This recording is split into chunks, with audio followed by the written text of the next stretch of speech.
Magandang hapon po sa inyo lahat.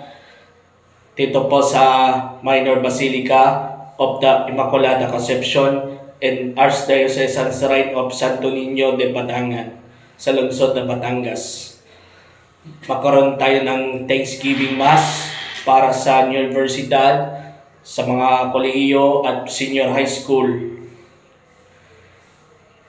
For the colleges and senior high school students.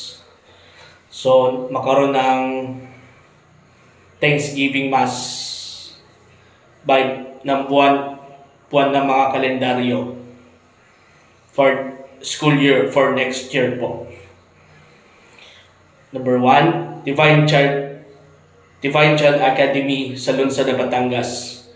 Ikalawa, Golden Gate Colleges. Ikatlo, St. Brigid College sa lungsod ng Batangas.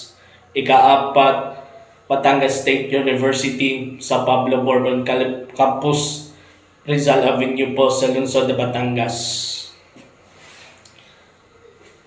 So, magkaroon tayo ng time, magkaroon ng sakramento ng Thanksgiving Mass sa mga asignatura, sa mga guro, at sa mga guro ng pagkaroon ng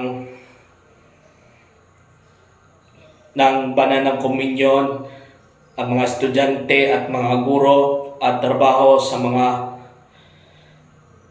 sa opisina po ng ating mga parokya. Maraming salamat po.